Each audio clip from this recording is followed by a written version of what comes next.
আমরা কিন্তু হর্ষদ মেহতার কিন্তু স্ক্যাম দেখেছি 1992-তে। এবার কিন্তু এসেছে রাজেশ মেহতা। রাজেশ এক্সপোর্ট লিমিটেড কোম্পানির প্রোমোটার নাম হচ্ছে রাজেশ মেহতা। এই রাজেশ মেহতা একদম এত বড় ঘটনা করেছে যে আপনাদের বলার বাইরে।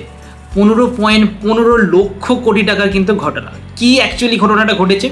তো আপনারা জানেন যে রাজেশ এক্সপোর্ট লিমিটেড একটা মানে জুয়েলারি কোম্পানি, যে হচ্ছে রিফাইনারি এবং মাটির তলা থেকে কাঁচা সোনা আমদানি করে, সেটাকে রিফাইনারি করে বিক্রি করে।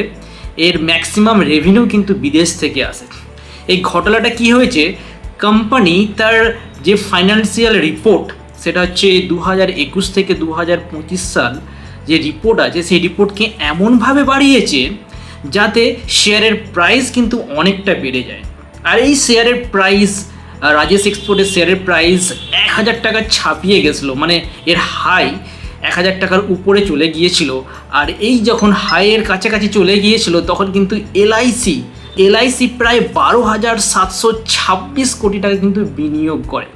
আর সেই শেয়ার একদম নিচে পড়ে বর্তমানে আজকের দিনেতে লোয়ার সার্কিট 103 টাকার নিচে নেমে গেছে। তার মানে ভাবুন, 1000 টাকার শেয়ার 103 টাকায় এসে যাওয়া। আর কোম্পানি নিজেদের প্রফিটকে ফুলিয়ে ফাঁপিয়ে এত বড় করে দেখিয়েছিল যাতে সকলে ভাবে কোম্পানির কিন্তু খুব গ্রোথ হচ্ছে, এর রেভিনিউ কিন্তু খুবই বাড়ছে, কিন্তু যেটা সম্পূর্ণ ভুল প্রমাণিত হয়েছে। বর্তমানে সেবি কিন্তু ইনভেস্টিগেশন করছে এই এত টাকা যে তাদের ফাইন্যান্সিয়াল রিপোর্টে যে বাড়ানো হয়েছে, এর কারণ কি, এবং এর কারণ হিসাবে কিন্তু অনেক কিছু জিনিস উঠে আসছে সেবির হাতে।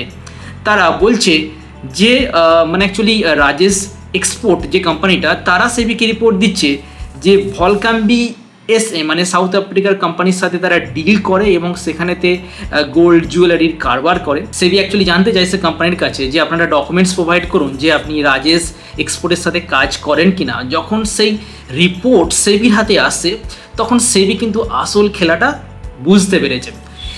রাজেশ এক্সপোর্ট বলছে আমাদের ইন্ডিয়া থেকে খুব অল্প পরিমাণে আয় হয়, যেই আয়টা হয় অ্যাকচুয়ালি রেভিনিউটা আসে 99.80%, সেটা হচ্ছে বিদেশ থেকে আসে। এই কোম্পানির নাম বলা হচ্ছে এবং যখন রাজেশ এক্সপোর্টকে বলা হচ্ছে তো তাহলে আপনি আপনার ডকুমেন্টস দিন, আমরা দেখব যে আপনার রেভিনিউ সত্যি আসে কি না, তখন কিন্তু রাজেশ এক্সপোর্ট সেবিকে বলছে যে না না না, ওটা ইন্টারনাল ম্যাটার আছে, সেই দেশের গভর্নমেন্ট কিন্তু অ্যালাউ করে না এইসব জিনিস। যখনই এইসব কথাবার্তা সেবি শুনে তাদের মনে ডাউট হয়। এই 5 বছর হচ্ছে 2021 সাল থেকে 2025 সালেতে যেসব এই অর্থবর্ষের যেসব আয় হয়েছিল, যে আয়গুলো দেখানো হয়েছিল সেগুলো কিন্তু সম্পূর্ণ ভুল। এইরকমই একটা সিচুয়েশান দেখা যাচ্ছে।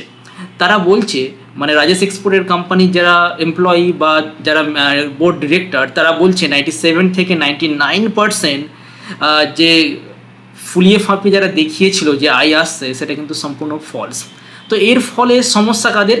এর ফলে সমস্যা হচ্ছে যারা বিনিয়োগকারী, যারা বিনিয়োগ করেছিল এই কোম্পানিতে, তাদের টাকা অলমোস্ট অনেকটাই কমে গেছে। এবং বর্তমানে যদি লোয়ার সার্কিট চলতে থাকে তো কত টাকা প্রাইসে আসবে সেটা কিন্তু খুবই চিন্তার বিষয়। এবং যারা বিনিয়োগ করেছে তারা তো একদম ফেঁসে গেছে।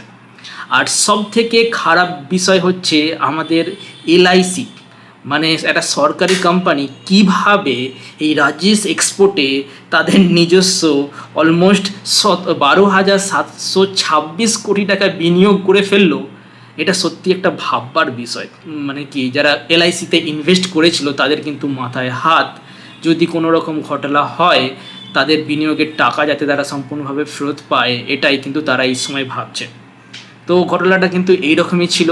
এরকম কিন্তু ভিডিও যদি দেখতে চান তো অবশ্যই আমাদের চ্যানেলটিকে সাবস্ক্রাইব করে রাখবেন। অসংখ্য ধন্যবাদ।